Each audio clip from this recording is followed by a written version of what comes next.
दोस्तों, जब कोई शादीशुदा व्यक्ति किसी लड़की या किसी औरत के प्यार में पड़ता है तो शुरुआत में तो उसको सब कुछ ठीक लगता है। लेकिन जैसे जैसे समय बीतना शुरू होता है, समय के अनुसार, वक्त के अनुसार वो ऐसे मुसीबत में घिर जाता है जहाँ से निकल पाना करीब करीब नामुमकिन हो जाता है।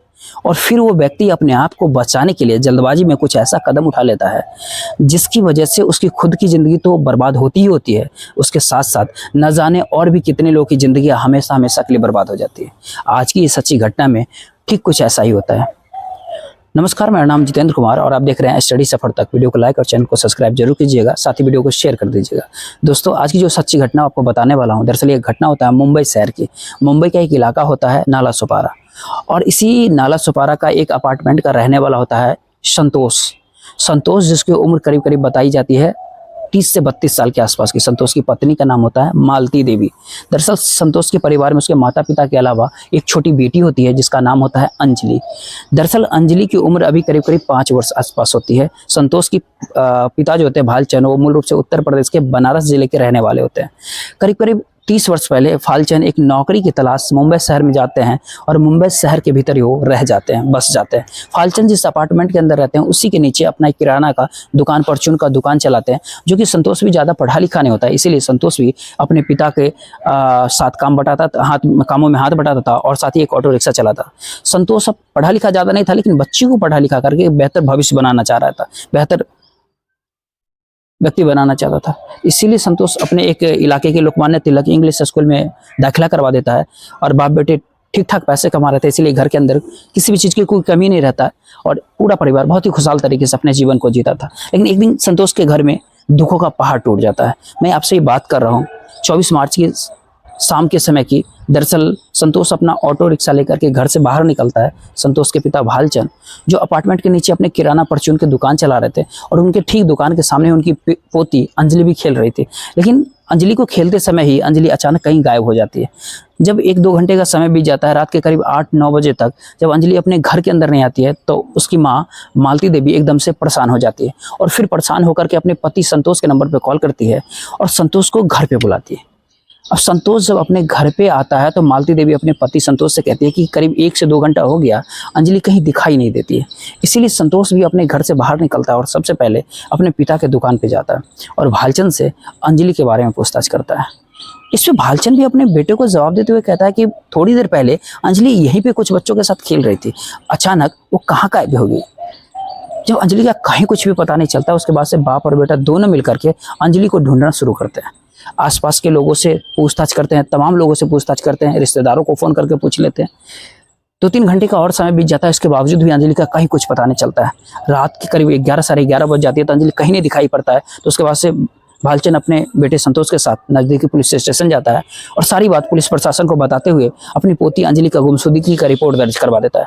पुलिस जब अंजलि की गुमशुदगी का रिपोर्ट दर्ज कर लेता है, उसके बाद से भालचंद और संतोष को घर भेजते हुए पुलिस ये बताती है कि जितना जल्दी हो सके हम अंजलि को खोज निकालेंगे। भालचंद अपने बेटे संतोष के साथ घर तो वापस आ जाता है, लेकिन पूरी रात परिवार के कोई भी व्यक्ति सो ही नहीं पाता। अगली सुबह तक जब अंजलि का कुछ भी पता नहीं चलता है, आखिरकार संतोष अपनी बेटी अंजलि का फोटो का कुछ पैम्पलेट छपाता है और उसको लेकर के आसपास के तमाम दीवारों पे भी चिपका देता है। इधर पुलिस भी अंजलि का उस फोटो को लेकर के तमाम व्हाट्सएप ग्रुप के अंदर शेयर करता है, साथ ही सोशल मीडिया के कई प्लेटफॉर्म पे पोस्ट कर देती है। इसके बावजूद भी जब अंजलि का कुछ भी अता पता नहीं चलता है, अब पुलिस अंजलि के बारे में पता करने के लिए उसके घर पे जाती है और अंजलि के बारे में उसके परिवार वालों से पूछताछ करती है कि क्या आप लोगों का किसी के साथ में कोई दुश्मनी है, कोई आपसी रंजिश है। इसमें पुलिस संतोष पुलिस वालों को बताता है कि नहीं साहब, हमारा किसी के साथ कोई दुश्मनी नहीं, कोई झगड़ा नहीं। पुलिस संतोष को कहती है कि अगर अंजलि का अपहरण हुआ होगा तो अपहरण करने वाले फिरौती के लिए आपको फ़ोन जरूर करेंगे। अगर कोई भी फिरौती के लिए आपको फ़ोन करते हैं तो फिर आप लोग हमसे बताइएगा और उससे बड़ा प्यार से बात कीजिएगा और ध्यान रखिएगा, हमको जरूर बताइएगा, यानी पुलिस को जरूर बताइएगा। पुलिस इतनी सारी बात संतोष को कहने के बाद वापस थाने चले जाती है। लेकिन जैसे एक दिन का और समय बीतता है, आखिरकार अगले दिन 26 मार्च के दिन पुलिस को एक खबर मिलती है। दरअसल ये खबर गुजरात के नवसारी रेलवे पुलिस स्टेशन से दी जाती है। गुजरात के नवसारी पुलिस स्टेशन से एक जब फोन आता है तो पुलिस बताती है कि जिस लड़की को आप लोगों की तलाश है, जिसे आप ढूंढ रहे हैं, दरअसल वो लड़की हमें रेलवे स्टेशन के बाथरूम में मिली है। उस लड़की की हत्या कर दी गई है। उसके गले पे एक तेज धारदार हथियार को चलाया गया है। नवसारी रेलवे की पुलिस जब इस तरह की बातें कहती है, उसके बाद से मुंबई पुलिस संतोष के कुछ परिवारजनों को अपने साथ लेकर के नवसारी रेलवे स्टेशन गुजरात पहुंच जाती है। इधर नवसारी रेलवे स्टेशन पर जब पहुंचती है और उस लड़की की डेड बॉडी को जब संतोष देखता है, तो संतोष उस डेड बॉडी को देख करके पहचान कर लेता है। दरअसल मरने वाला लड़की कोई और नहीं बल्कि अंजलि ही थी। संतोष जब अपनी बेटी की लाश को देखता है तो देख करके वो काफ़ी चीख चीख करके रोना शुरू कर देता है। उसके बाद से मुंबई पुलिस वहाँ के तमाम कागजात पेपर के जो होते, जो फॉर्मेलिटी होती है, उसको पूरा करती है और डेड बॉडी को लेकर के मुंबई चली आती है। डेड बॉडी को पोस्टमार्टम के लिए भेज देती है। लेकिन सबसे बड़ा यहाँ पे सवाल ये था कि आखिरकार मात्र 5 वर्ष की उम्र की लड़की अंजलि गुजरात के नवसारी रेलवे स्टेशन कैसे पहुंच गई और वहां जाकर के उसकी हत्या किसने कर दी। हालांकि इस बात की जानकारी जब संतोष के घर के आसपास वाले लोगों को पता चलता है तो कुछ लोग थाने पे पहुंच जाते हैं और थाने के बाहर धरना प्रदर्शन शुरू कर देते हैं और पुलिस के ऊपर लगातार दबाव बनाने लगते हैं। पुलिस के ऊपर इतना ज़्यादा दबाव होता है कि आखिरकार पुलिस के कुछ सीनियर अधिकारी सामने आते हैं और सबको आश्वासन देते हुए कहते हैं कि हम मात्र 24 घंटे के भीतर हत्यारे को गिरफ्तार कर लेंगे। उसके बाद से पुलिस कैसे भी समझा बुझा करके गांव वालों को वहां से हटा देती है। लेकिन ये मामला इतना काफ़ी सुर्खियों में आ जाता है कि पुलिस अब इस केस को काफ़ी गंभीर तरीके से लेती है। दरअसल पुलिस अपराधी तक पहुंचने के लिए सबसे पहले संतोष के घर पे जाती है और उस इलाके में जो सीसीटीवी कैमरे लगे थे, उस सीसीटीवी कैमरे के अंदर जो फुटेज होता है उसको चेक करती है। पुलिस जब सीसीटीवी फुटेज को चेक करती है तो आखिरकार उस सीसीटीवी के अंदर अंजलि एक महिला के साथ में जाते हुए दिखाई पड़ती है। अब पुलिस जब सीसीटीवी रिकॉर्डिंग को ला करके संतोष को दिखाता है और जब उस महिला के बारे में संतोष से आगे पूछताछ करता है, इधर संतोष भी जब उस महिला को देखता है तो देखने के बाद एकदम से संतोष चौंक जाता है। दरअसल संतोष उस महिला को देखने के बाद उसकी पहचान कर लेता है और पुलिस वालों को बताता है कि साहब, इस महिला का नाम है अनीता बघौला। अनीता जिसकी उम्र बताई जाती है करीब करीब 28 वर्ष, जो नाला सुपारा के ही नगीन दास पारा के अंदर रहती है। पुलिस जब संतोष से अनीता के बारे में पूछताछ कर लेती है तो संतोष पुलिस वालों को बताता है कि साहब, मेरा अनीता के साथ पिछले कई सालों से प्रेम प्रसंग चल रहा है।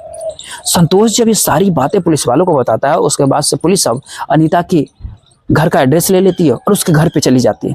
दरअसल अनीता जो अपने घर पे ही मौजूद होती है। पुलिस जैसे ही अनीता को गिरफ्तार करने के बाद थाने लेकर के आती है और फिर अनीता से अंजलि की हत्या के बारे में पूछताछ करती है।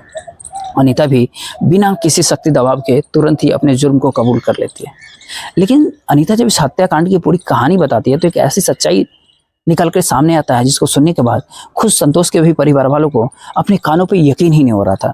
दरअसल अनीता जो भले ही सांवले रंग की होती है लेकिन देखने में बेहद अट्रैक्टिव होती है।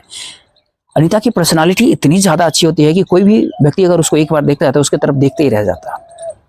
दरअसल अनीता जो मूल रूप से गुजरात की रहने वाली है, लेकिन नागिन दास पारा के अंदर अपने माँ बाप और भाई बहन के साथ ही रहा करती है और एक प्राइवेट कंपनी के अंदर वो नौकरी करते थे।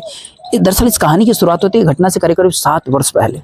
दरअसल एक दिन अनीता अपने ऑफिस जाने के लिए लेट हो जाती है और नागिन दास पारा बस स्टैंड पे जब वो पहुंचती तो वहीं पे मुलाकात संतोष से हो जाती है।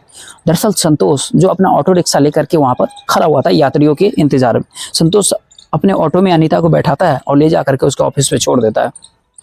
अनीता तो अपने ऑफिस पहुंच जाती है, लेकिन संतोष जब पहली बार अनीता को देखता है तो अनीता की खूबसूरती देख उसकी तरफ एक टक से देखते रहता है।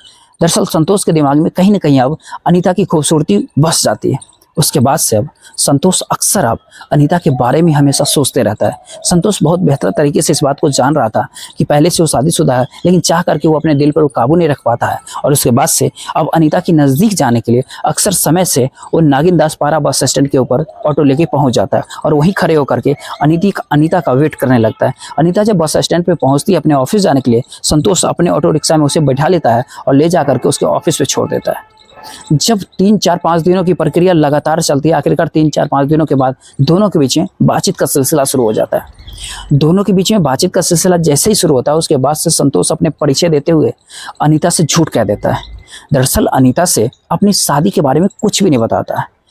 अब कुछ दिन का जैसे ही समय बीतता है, संतोष और अनीता के बीच में पहले दोस्ती होती है और फिर दोनों बातचीत करते करते आखिरकार दोनों के बीच में प्रेम प्रसंग शुरू हो जाता है। संतोष और अनीता के बीच में जब प्रेम प्रसंग शुरू होता है उसके बाद से जब कभी भी मौका मिलता है दोनों एक दूसरे से मुलाकात भी करते हैं। लेकिन दोनों के बीच में जब प्रेम प्रसंग शुरू होता है और इस बात की जानकारी भले ही संतोष के परिवार वालों को नहीं पता चलता है, लेकिन अनीता का पूरा परिवार इस बात को जान जाता है। दरअसल अनीता संतोष से इतना ज़्यादा प्यार करने लगती है कि अब उससे शादी करने का फैसला ले लेती है। और एक दिन जब संतोष से शादी करने के लिए जब वो कहती है तो संतोष भी उससे शादी करने का वादा कर लेता है और फिर दोनों के बीच में मान मर्यादा की सारी सीमाएं भी टूट जाती है, जिसकी वजह से कुछ ही महीनों के बाद अनीता प्रेग्नेंट हो जाती है। अनीता जैसे ही गर्भवती होती है, इस बात की जानकारी जब संतोष को देती है, तो ये बात सुनने के बाद संतोष भी एकदम से चौंक जाता है। दरअसल अनीता अब संतोष के ऊपर शादी करने का दबाव बनाने लगती है, लेकिन संतोष अपनी कुछ मजबूरियां अनीता के सामने रख देता है और उसको समझाते बुझाते हुए कहता है कि जो तुम्हारे पेट में बच्चा पल रहा है उसे तुम गिरा दो, उसके बाद से हम तुमसे शादी कर लेंगे। अब अनीता भी संतोष की बातों में आ जाती है और फिर जाकर अपने गर्भपात करवाती है। लेकिन इतना सब कुछ होने के बावजूद भी संतोष सिर्फ उसको समय देता है, कभी अनीता से शादी नहीं करता। जब कुछ साल का समय बीतता है, फिर से इधर अनीता दोबारा से प्रेग्नेंट हो जाती है। दोबारा भी जब अनीता प्रेग्नेंट होती है, संतोष के ऊपर शादी करने का फिर से दबाव बनाती है, लेकिन संतोष इस बार भी काफी चालाकी से काम लेता है और फिर से अनीता को समझा देता है और कहता है कि तुम अपना बच्चा गिरा दो। अनीता जब संतोष के ऊपर आंख बंद करके भरोसा कर रही थी, उसको शादी करने के लिए दूसरा बच्चा भी गिरा देती। लेकिन जैसे ही 7 साल का समय बीतता है, अब अनीता के परिवार वाले अनीता के ऊपर दबाव बनाने लगते हैं कि जितना जल्द हो सके तुम संतोष से शादी कर लो। अनीता जब बार बार संतोष के ऊपर शादी का दबाव डालने लगती है, अब इधर संतोष काफी परेशान होने लगता है। दरअसल संतोष को ये बात समझ में ही नहीं आता कि अपनी सच्चाई को अब अनीता को कैसे बताएं। इसीलिए एक दिन समय निकाल करके अनीता को एक बहुत खूबसूरत जगह पे ले जाता है। पहले उसको ढेर सारा खरीदारी करवाता है, शॉपिंग करवाता है। अनीता जब खुश हो जाता है, उसके बाद से संतोष अपने दिल की बात अनीता को बताता है।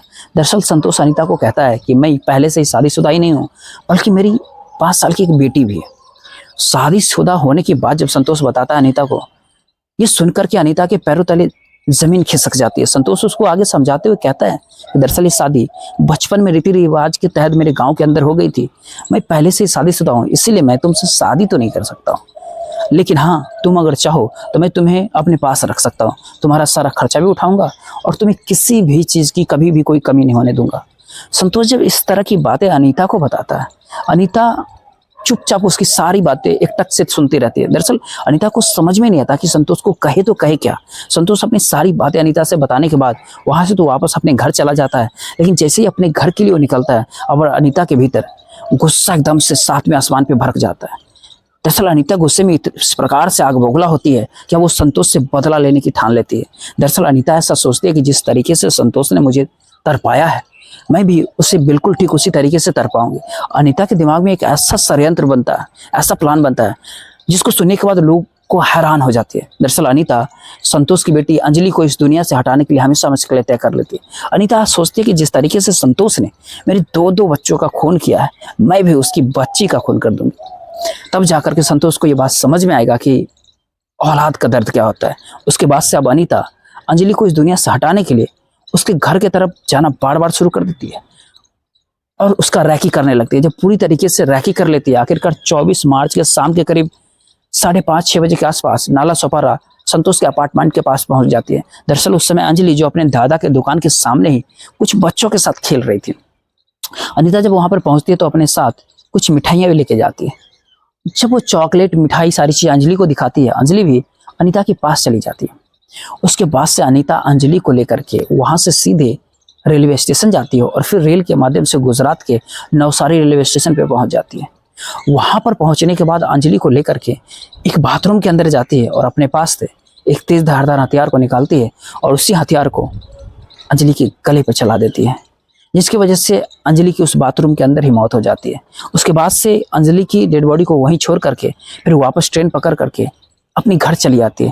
दरअसल अनीता सोचती है कि मैं कभी पकड़ी ही नहीं जाऊंगी, लेकिन अंजलि को लेकर के जब उसके घर से निकलती है, वो एक सीसीटीवी कैमरे के अंदर कैद हो जाती है।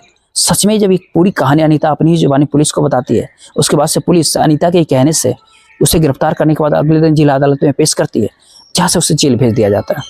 दोस्तों, पूरी घटनाक्रम सुनाने का उद्देश्य आपकी भावनाओं को आहत नहीं करना है, नहीं आपका दिल दुखाना है, बल्कि आपको जागरूक करना है, आपको सचेत करना है। आप जहाँ भी रहे सुरक्षित रहे और अपने परिवार वालों का हमेशा ख्याल रखें।